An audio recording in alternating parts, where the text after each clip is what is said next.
Bien, voilà, nous sommes maintenant sur le Togo. On va parler de l'interpellation d'un journaliste qui fait polémique. Il s'agit de Carlos Ketaou.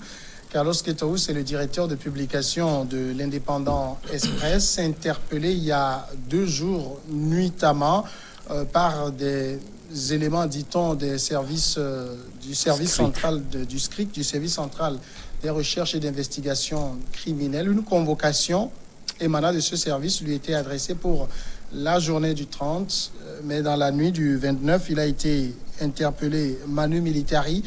Selon plusieurs personnes, son interpellation serait en lien avec un article qu'il a rédigé, un scoop dans lequel il affirmait que 2 ministres d'un gouvernement auraient dérobé des cuillères dans une institution financière, sans citer justement de nom, ni donner le pays.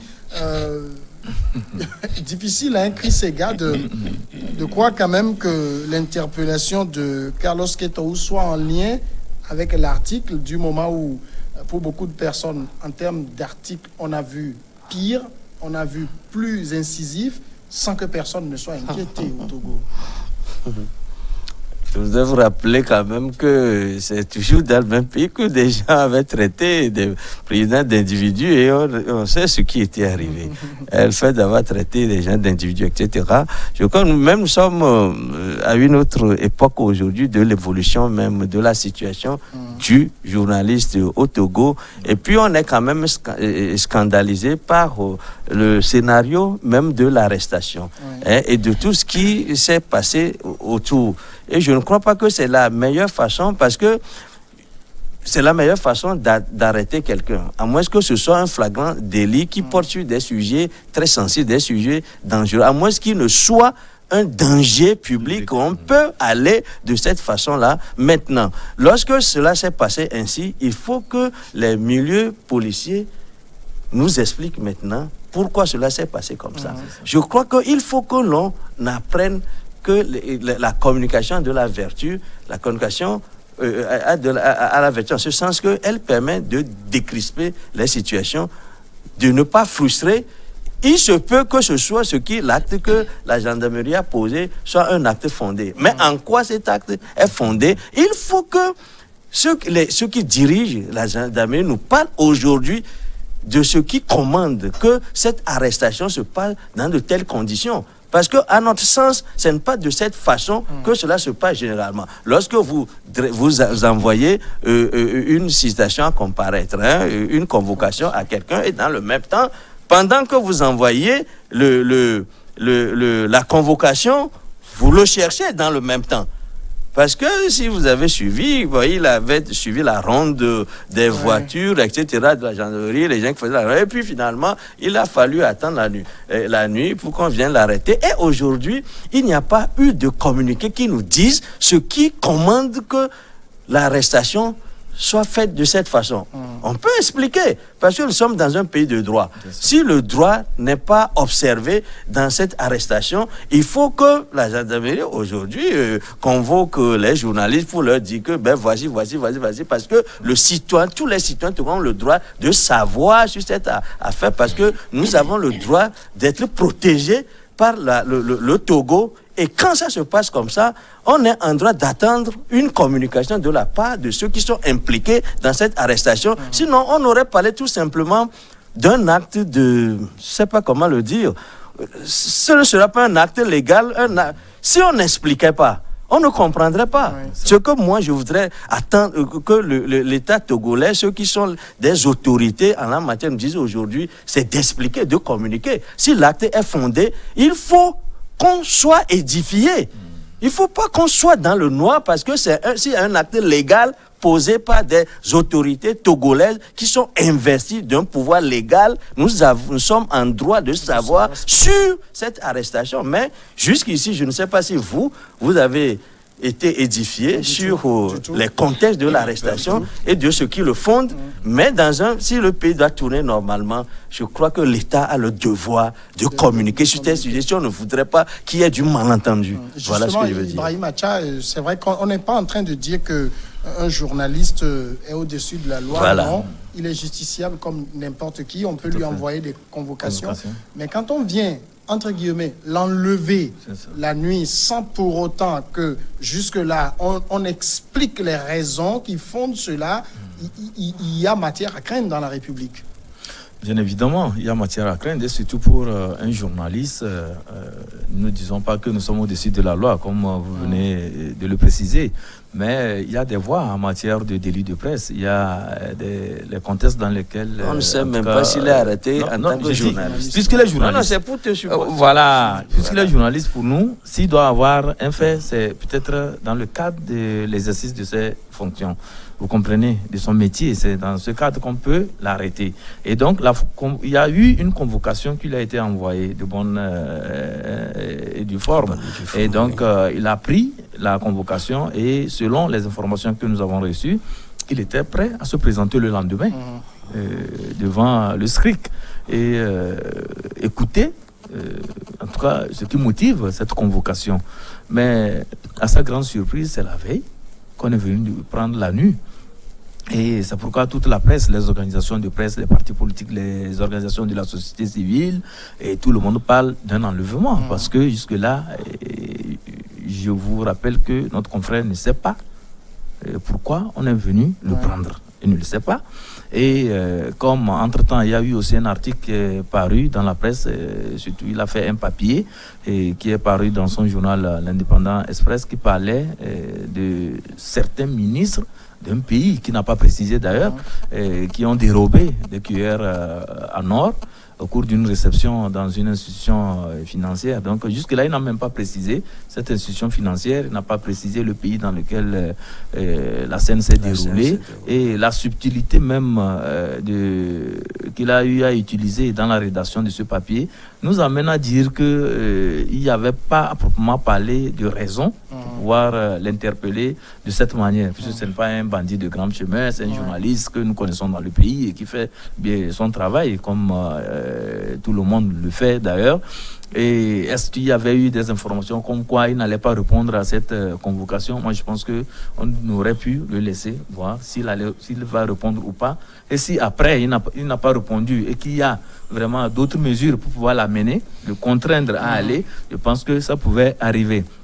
Donc, tout ceci nous amène à dire que le Togo doit faire le choix de la démocratie. La démocratie, ce n'est pas sur les lèvres, ce n'est pas le beau discours que les gens prononcent à l'occasion des ateliers, à l'occasion de grandes rencontres internationales par rapport à la démocratie et aux droits de l'homme et tout ça. Là, ça doit être vécu dans les faits. Et de deux, les forces de l'ordre aussi, depuis un certain temps, elles n'ont pas bonne presse. Ça, il faut qu'on le dise. Il y a eu des bavures, des dérapages et des situations qui ont amené le peuple à ne plus avoir véritablement confiance en ces forces de l'ordre. Moi, je pense que si on continue sur cette lancée, il va arriver un moment où, quand le citoyen va voir un agent des forces de l'ordre de sécurité, il va prendre la tangente parce qu'il n'est pas rassuré.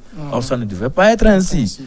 Alors, Carlos Ketaou est détenu donc depuis au moins 48 heures. Comme le dit Ibrahim, lui-même ne sait pas les raisons pour lesquelles on le détient, et beaucoup de doutes aussi planent sur le fait que ce soit pour un délit de presse qu'on soit venu le chercher manu militari. Les doutes sont fondés en ce sens que, on le dit, il n'a pas cité de nom. Qui a intérêt à aller porter plainte? On voit mal le SCRIC s'auto-saisir pour une affaire qui... On n'a pas dit que le SCRIC a volé des cuillères. Il n'a pas cité de pays. Du coup, faire le lien avec l'affaire, c'est aussi un peu hasardeux. Non, il faut être professionnel dans cette situation-là. Si Carlos a été mis aux arrêts, c'est par rapport à l'article qu'il a publié. Par rapport à l'article qu'il a publié à la une de sa dernière parution. Nous avions approché des sources qui nous ont confirmé cela ce matin. Des sources judiciaires Des sources, je ne donnerai pas de nom, mais des sources nous ont confirmé que son arrestation est liée à l'article qu'il a publié. J'étais sur une chaîne de radio ce matin en émission. Ça, c'est nouveau. Hein, nous avions eu la confirmation. Bon, je vais aussi faire une précision dans ce sens, parce qu'il y a eu un communiqué qui est sorti. La rédaction de l'Indépendant Express a sorti un communiqué et a présenté ses excuses. à toute personne qui se sentirait dérangée par cet article, et bien évidemment. Ouais. Et donc, c'est aller dans ce sens. C'est pour ça qu'il a été mis aux arrêts. En tout cas, les premiers éléments de son arrestation le confirment ainsi. Il y a 2 ou 3 semaines, je dénonçais ici sur ce plateau les conditions d'arrestation de Mme Adjamago. Et j'ai été pris à partie par mes co-débatteurs. On m'a dit, ouais, quand l'État est en danger, quand le pays risque d'être instable, on n'attend pas un mandat d'amener, signé du procureur, qui que ce soit pour aller amener Mme Adjamago. On va l'accueillir, on l'accueille bien. Carlos, il a fait quoi pour être enlevé avec autant de brutalité, alors qu'une convocation lui a été adressée pour se présenter le lendemain. Et la nuit, on envoie un régiment pour aller arrêter un journaliste qui dirige l'armée togolaise au juste. Ça veut dire qu'on peut sortir de ce studio, on rentre chez nous, et le soir, un contingent de militaires se présente chez nous, armés au point, et on nous enlève. On ne dit rien. 24 heures, 48 heures, 72 heures. C'est quoi ce désordre-là? Comment on peut traiter un journaliste comme ça? Moi, je suis journaliste, je suis solidaire de mon confrère. Et j'ai été ébahi d'avoir appris ou d'avoir vécu la scène de son arrestation, parce que tout ce qui a été dit après son arrestation, ça peut nous arriver, ça peut m'arriver aussi. À tout le monde. Ce n'est pas bien. On ne peut pas brutaliser, on ne peut pas traiter un journaliste de la sorte. Moi, je ne sais pas ce qu'il a fait. Mais on dit, moi, je suis journaliste, je suis solidaire de mon confrère. C'est lui qui est dans le pétrin. Je le soutiens, je suis derrière lui. Parce que demain, Christ, ça peut vous arriver aussi. Je serai toujours derrière. Alors, il faut que ces genres de pratiques s'arrêtent. Nous sommes dans un état de droit. Le Togo n'appartient pas à la gendarmerie ou au directeur de la police, pour qu'à tout moment, on procède à des arrestations aussi brutales que celle-là. Et ce qui est grave, c'est qu'on ne communique pas. Le procureur de la République qui est là, on l'a vu sur l'affaire d'Adjamago, on l'a vu le 24 heures, 48 heures après, il s'est présenté, il a parlé aux médias, il a signé un communiqué, je crois. On l'a vu aussi avec le cas de Agbeomi, etc. Mais pourquoi on ne communique pas sur le cas de notre confrère de la qui a été communication, arrêté tout à fait. pour calmer les esprits, pour situer les gens. Mais quand vous vous taisez et que le temps passe, etc., notre vie et notre profession, notre vie sont en danger. Et Samuel, ça veut dire que demain, nous quitterons ce studio, ou bien à l'instant où nous quittons, nous ne pouvons pas rentrer chez nous. Alors que nous avons de la famille, nous avons des enfants, nous sommes à la fin de l'année, c'est le moment de rester en famille. Et on vient enlever un journaliste comme ça. Moi, je ne suis pas d'accord. Pas du tout. C'est vrai que quand David le dit, moi, je me sens quand même un peu interloqué, parce que jusque-là, je me refusais quand même à penser, quand je vois le style de beaucoup d'articles qui sont plus véhéments, et personne n'est inquiété. En tout cas, on s'est dit jusqu'au moment où nous sommes en train de parler que, en matière de liberté de la presse, le Togo était sur une très, très bonne voie. Mais quand j'en prends que c'est pour cet article qu'on va enlever un journaliste, j'ai envie de dire, le SCRIC n'a pas mieux à faire. C'est-à-dire que, d'après vous disait tout à l'heure qu'il faut être sur le sujet professionnel, c'est que pour le professionnel, justement, dans cette matière, c'est que nous soyons, nous assurons des faits, comme dans d'or, assurez-vous des faits. Parce que moi, ce que j'indexe particulièrement dans cette affaire-là, je ne le parle pas en tant que journaliste, mais je parle en tant que citoyen togolais qui devrait se mêler des affaires de la cité, tout simplement. Et je dis que aucun citoyen togolais ne doit être arrêté de cette façon, à moins qu'une situation le commande. Si tel est le cas, je reviens encore à la communication. Il faut que, parce que les autorités togolaises qui agissent au nom du citoyen togolais doit rendre compte aux citoyens togolais. Je crois que cela nous manque trop souvent, de rendre compte, d'expliquer, de faire, de dire aux gens que voici pourquoi on agit. C'est comme si parfois on n'a pas de compte à rendre. Or, lorsque il se passe une scène aussi rocambolesque que celle-là, peut-être que c'est sur le terrain ceux qui sont commis pour exécuter l'acte d'arrestation qui s'en sont pris avec excès. On ne sait pas. Mais si telle est la situation, il faut qu'on communique, dire que voilà, voici. Il faut qu'on fasse jouer la loi, tout simplement. Voilà. Ce qui est une aberration, c'est qu'il ne faut pas que certains se disent que ils sont sur un terrain conquis, ils peuvent utiliser la force. Ce sont les moyens que les citoyens ont mis entre les mains d'une partie de ces citoyens-là, qui l'utilisent de la bonne manière. Et surtout que depuis 48 heures qu'on n'ait entendu rien officiellement. On peut citer, mais on ne peut même pas, parce qu'on a telle source a dit, parfois ça peut être aussi de la rumeur, parce parce que si la source peut dire que voilà ceci.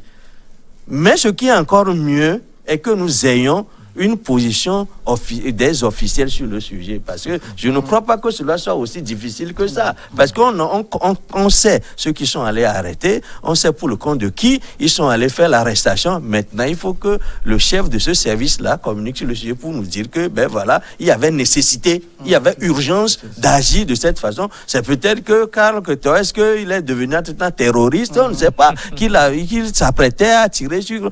Mais il faut qu'on nous situe, nous édifie par rapport aux faits et dire, comme ça on va voir dans quelle mesure, comment juger.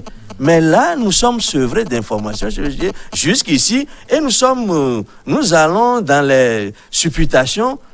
C'est ce que j'appelle pas malentendu. Il faut qu'on nous situe. Moi, ce que je voudrais demander aux autorités compétentes en la matière, c'est d'édifier le Togolais sur ce qui s'était passé. Et pour qu'on cherche les torts. Alors, c'est vrai qu'on a besoin de comprendre ce qui s'est passé, pourquoi il a fallu qu'on puisse venir l'interpeller, l'arrêter de cette manière. Mais en même temps, on a besoin aussi de comprendre à quel moment, au Togo, il devient dangereux d'écrire. Parce que moi, je me demande si je serai toujours libre de dire un certain nombre de choses, si mes invités sont en sécurité en quittant le plateau d'émission pour les idées qu'il aurait à développer. Non, mais ça devient inquiétant. Ça devient inquiétant. Et surtout pour... en tout cas, nous osons croire que c'est dans l'exercice de son métier. Puisque c'est un journaliste et sur la fiche de convocation, c'est bien mis directeur de publication de l'Indépendant Express. Donc, on peut gager ou bien on peut spéculer que c'est dans le sens de ses activités professionnelles qu'il a été convoqué. Et donc, s'il a été convoqué et qu'entre-temps on est venu l'arrêter, c'est toujours la même institution, puisque quand on parle d'anti-gang, c'est la gendarmerie. Et donc, le SCRIC, c'est la gendarmerie. Donc, c'est la même institution qui a envoyé ces éléments pour chercher notre confrère. Et donc, ça devient inquiétant parce que pour un article, si nous gageons que c'est à la suite de la publication de cet article, si c'est cet article qui n'a pas mentionné les noms, qui n'a pas nommément cité les gens, qui n'a pas mis même donné le nom du pays, l'institution bancaire et tout ça là, et qu'on vient arrêter un journaliste, ça voudrait dire que nous n'allons plus aller dans le sens du journalisme d'opinion. Nous n'allons plus faire usage des genres journalistiques qu'il faut et qui font même la réputation du journaliste. Si on veut qu'on soit toujours dans le reportage, dans le compte-rendu, ça je me demande c'est quel genre de journalisme on veut que nous pratiquons dans le pays. On ne veut pas que nous réfléchissions, on ne veut pas que nous allons aussi dans le divertissement. Parce que quand vous prenez même l'article, la façon dont c'est libellé, ça semble un peu un fait divers et qui rentre dans le divertissement. Le chien écrasé, comme nous les appelons. Tout à fait, parce qu'on n'a pas nommé quelqu'un, on a dit qu'il a bien précisé. Ça peut être même un canular. Le scoop de fin d'année, ça fait partie aussi des genres journalistiques. Vous comprenez? Donc, moi, je suis un peu sidéré par la façon dont les choses, en tout cas, se font dans notre pays. Et surtout quand vous prenez notre classement tout dernièrement en matière de choses, liberté de presse, nous étions en bonne place. Et ces événements risquent de nous créer encore des ennuis. Et c'est le pays qui verra son image écornée. Et ça, pour des faits, à proprement parler, qui ne valent même pas la peine.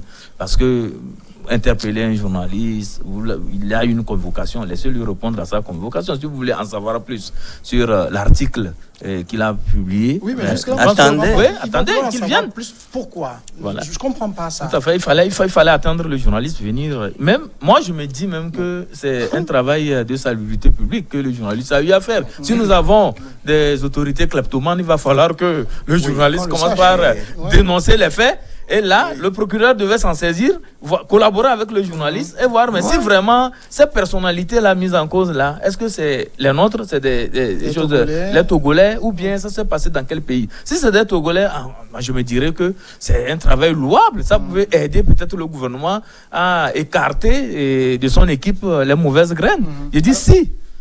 Que les gens n'interprètent pas ça autrement pour dire que Acha dit sur ce plateau que c'est des autorités togolaises. Je veux dire aussi, si effectivement c'est en lien avec l'affaire, on doit demander qu'il soit immédiatement libéré. Moi je dis, le SCRIC a commis la plus grave erreur de cette fin d'année. Si tant est que la raison qui motive l'arrestation de Carlos est relative à la publication de cet article. C'est la pure bêtise. C'est ça qu'on ne comprend pas. C'est la pure bêtise que ce service aurait commise à la fin de cette année. Pour revenir à votre question, vous savez, les vols de ces petits ustensiles-là, c'est récurrent.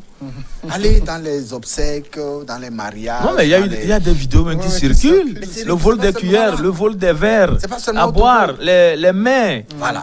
Et donc, dire que des ministres femmes ont volé des ustensiles de cuisine à une fête, ce n'est pas nouveau au Togo.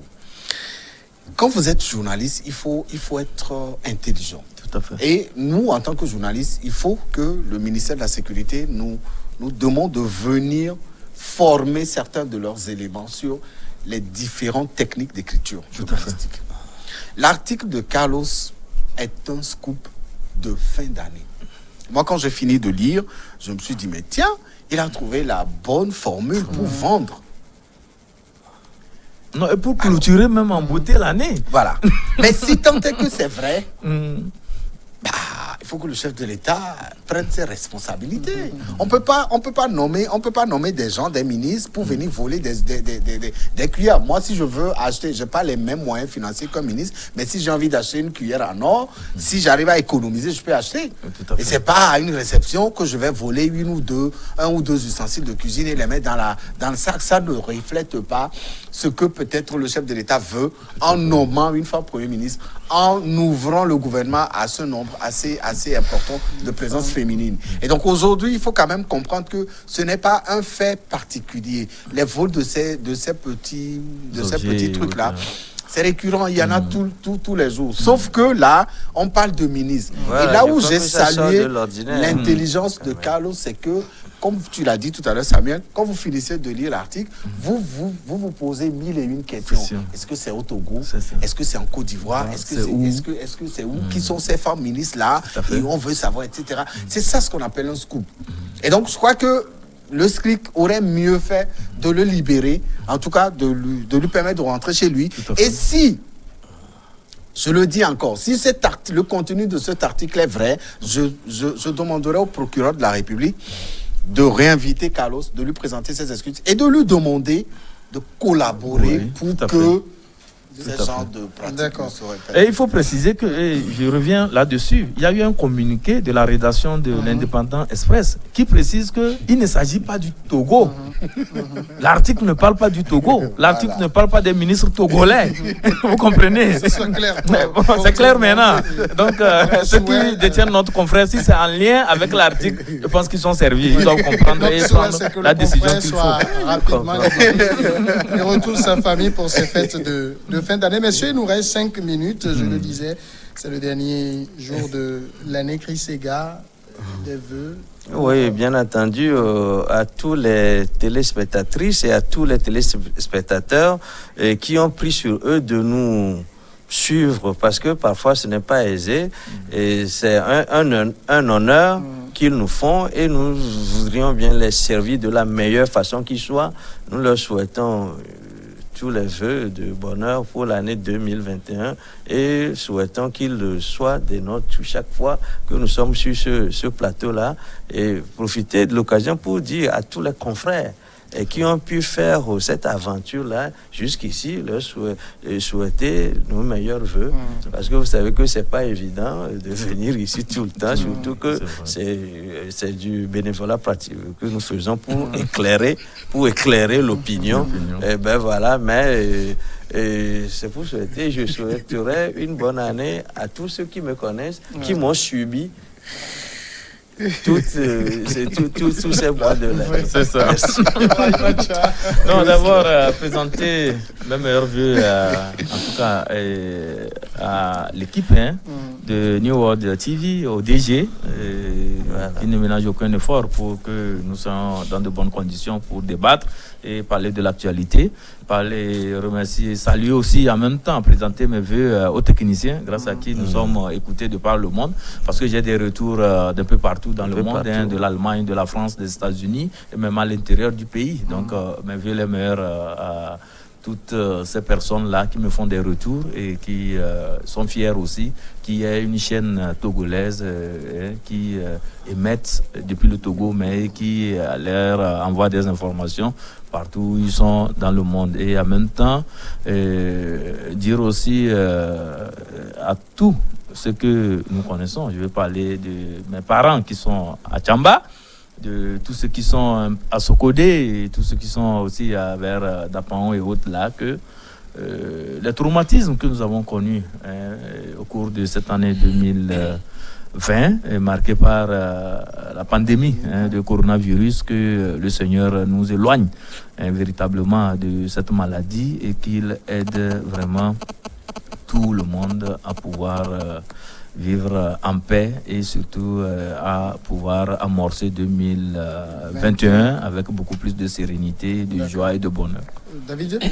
Alors, pour moi, c'est très simple que 2021 vienne effacer tous les moments de douleur que nous avions vécu chacun dans sa famille, avec la pandémie, avec la perte de nos proches, etc. Beaucoup de santé pour l'équipe. À toi, personnellement, merci. Ça fait 4 ans que je suis invité sur ce plateau. Je viens toujours avec plaisir. Beaucoup de santé. À l'équipe, à la direction et à ces milliers de Togolais qui arrivent à me reconnaître dans la rue, à l'intérieur du pays ou lors de mes voyages à l'étranger. Je suis très content lorsqu'ils viennent vers moi pour me dire: je connais ce visage, c'est vous, monsieur David Djagbali.